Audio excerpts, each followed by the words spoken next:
The night air in Lagos was thick with humidity, clinging to the skin like an unshakable second layer. Streetlights flickered, casting pools of golden light over the cracked asphalt roads.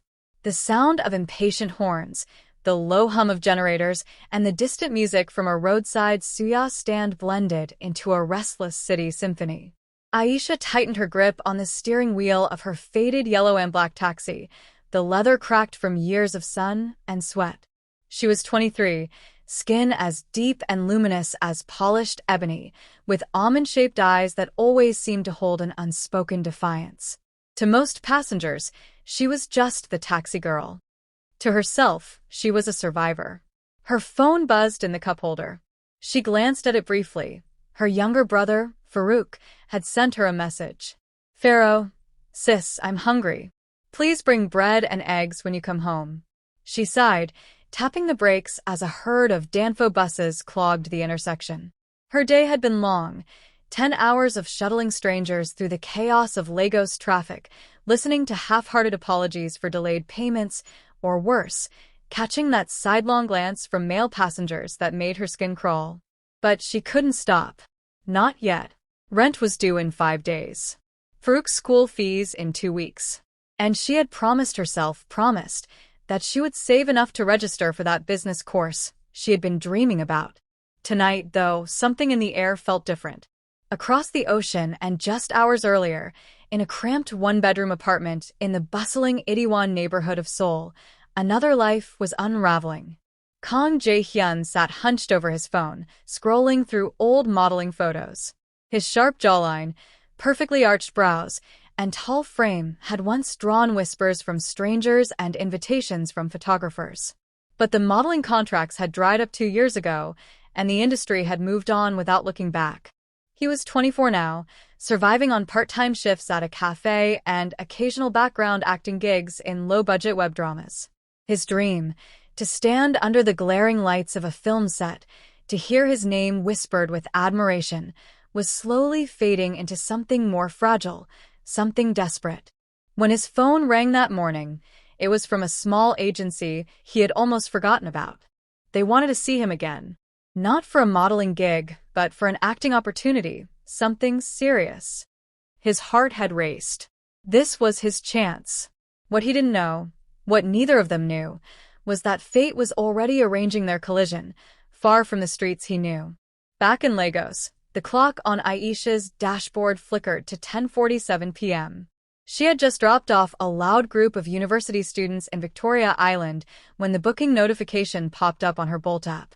The pickup point? Murtala Muhammad International Airport. Destination?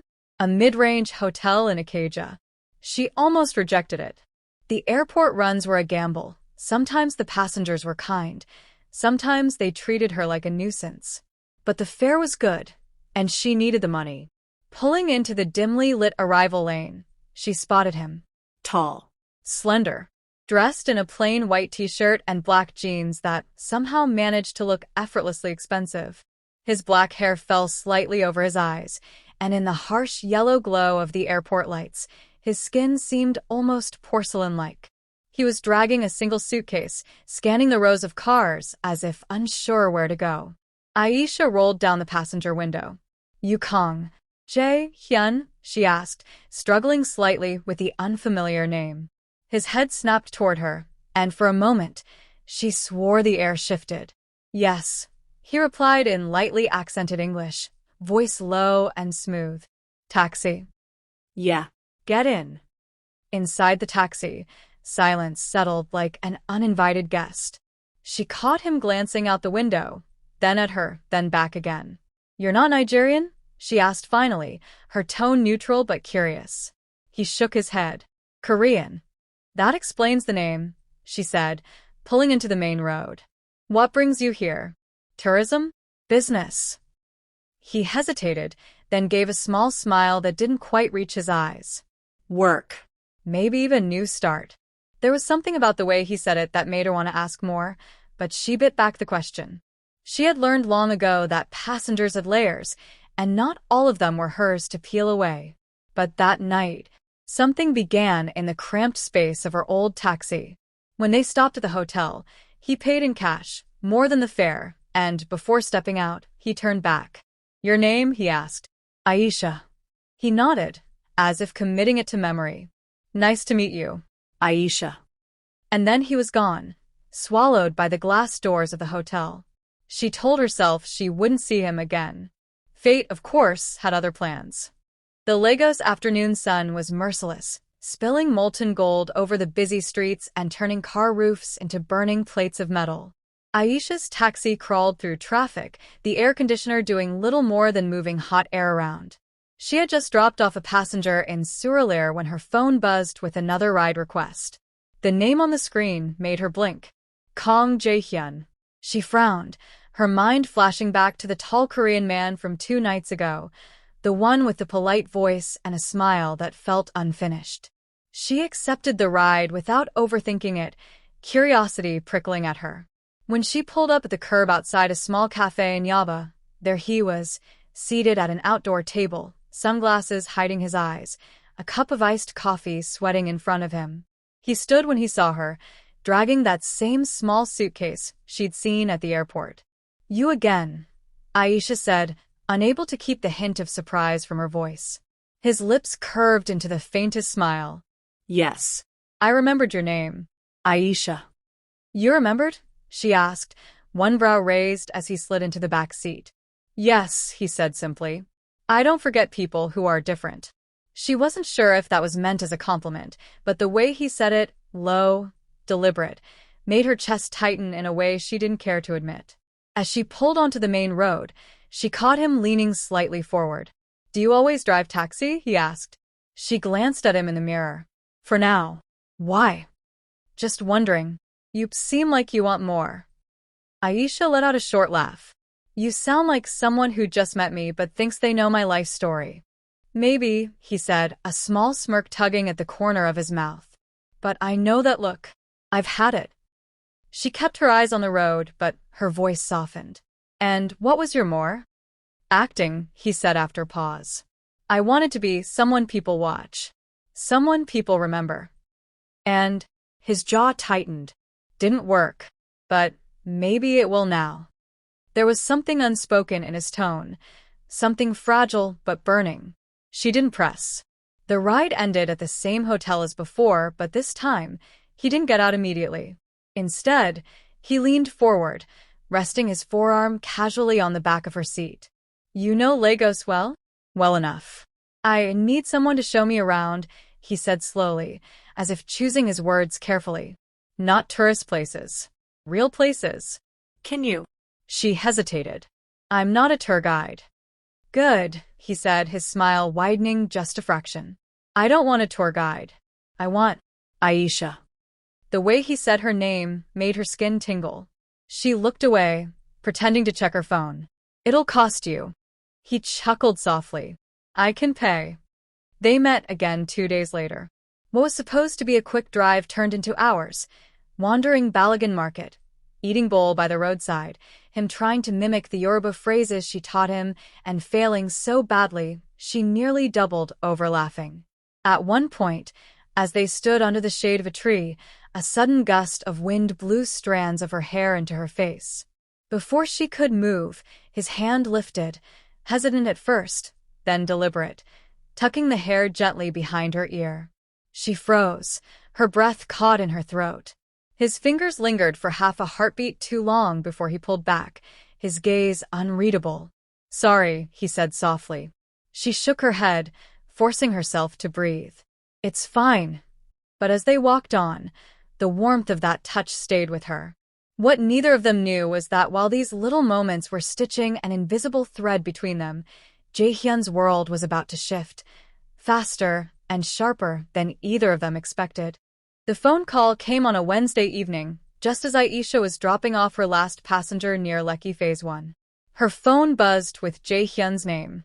She hesitated before answering. Her shift had been exhausting, and she wasn't sure she had the energy for one of his spontaneous adventures.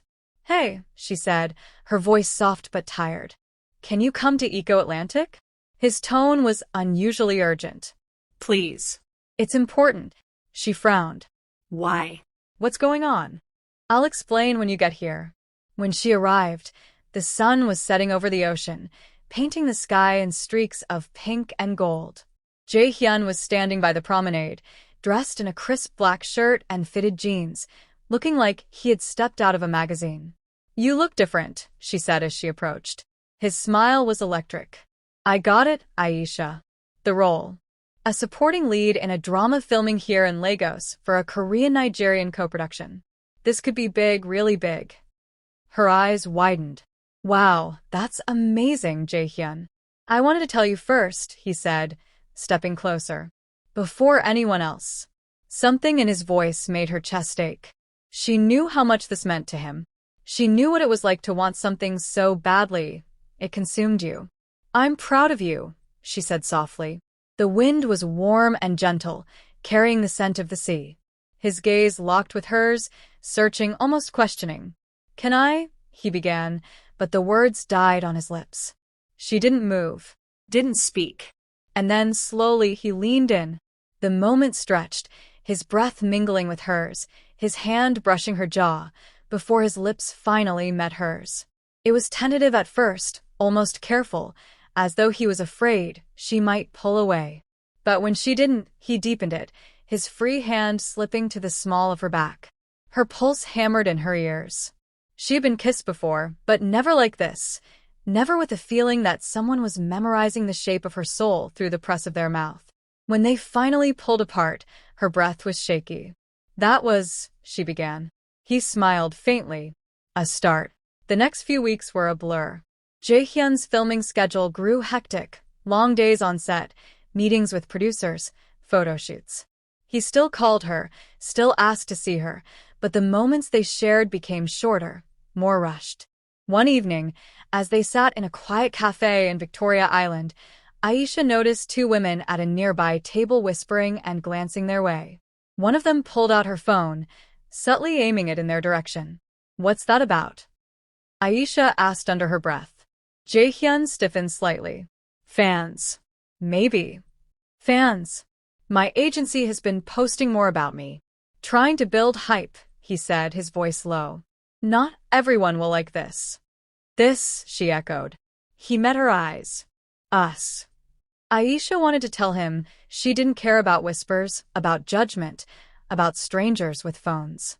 But the truth was, a tiny knot of unease was already forming in her stomach. Because she could see it. How fame could pull a person away, little by little, until there was nothing left to hold on to. The photo hit social media on a humid Friday evening. A grainy but unmistakable shot of Jae-hyun and Aisha sitting side by side in that quiet Victoria Island cafe, their heads tilted toward each other, his smile soft, hers shy. By midnight, hashtags were spreading, some curious, some cruel. Hashtag Jae-hyun new romance. Hashtag who is she? Hashtag scandal or love. And, uglier still, hashtag stick to your own kind. Hashtag PR relationship. Aisha saw it first on Twitter. At first, she stared at the screen in disbelief, scrolling through the comments. Some were supportive. "She's gorgeous. Leave them alone. Love has no borders. Y'all need to chill." But others cut deep. "Why is he with a taxi driver? This is embarrassing. He's rising in the industry. She's going to pull him down. They don't match. Period." Her phone buzzed with a call. Jae-hyun.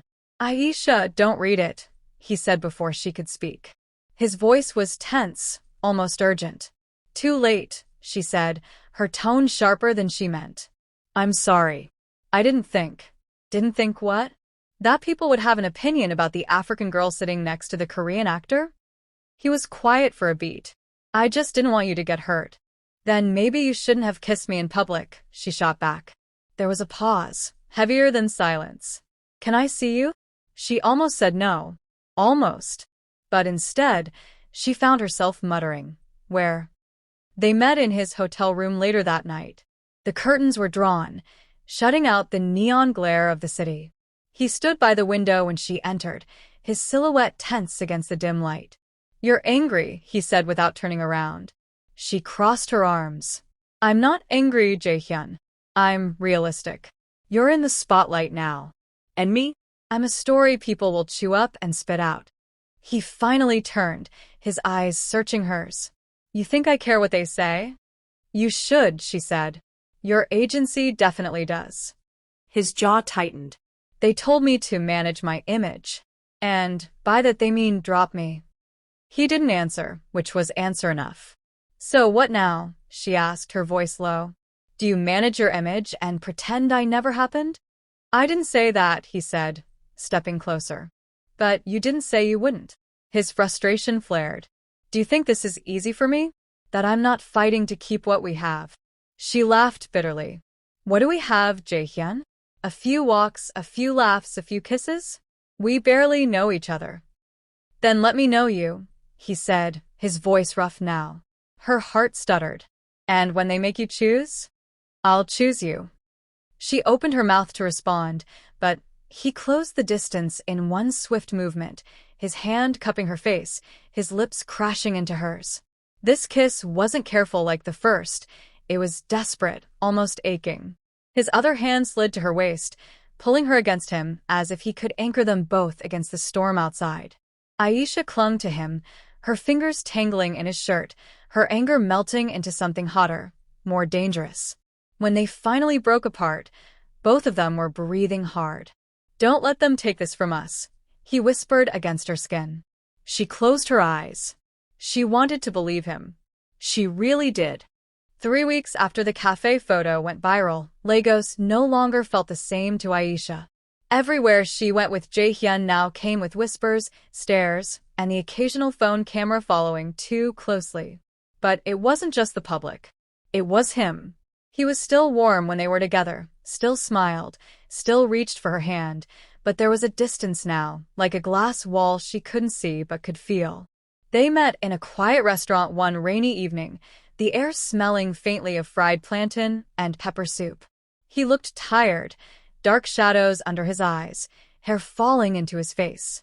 They've made some new rules, he said quietly, not meeting her gaze. Her fork stilled.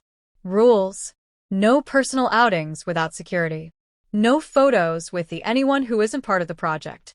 They want to control the narrative. She forced a bitter smile. And I'm not part of the project.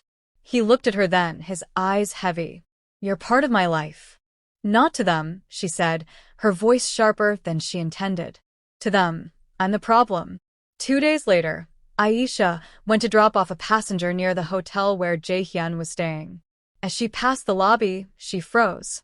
Through the glass doors, she saw him, laughing with a young Korean actress she recognized from the promotional posters for his drama. The actress leaned in, whispering something in his ear, and he didn't pull away. It was nothing. It could have been nothing. But the image lodged in her chest like a shard of glass. She didn't confront him immediately. She told herself she was being irrational, jealous. But the doubt grew, gnawing at the edges of her trust. When she finally brought it up, they were in his room again, the city lights spilling in through the half-open curtains.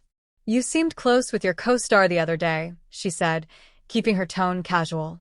He sighed, rubbing the back of his neck. She's just a colleague, Aisha. We were going over scene. Looked like more than a scene. His eyes narrowed. Do you trust me or not?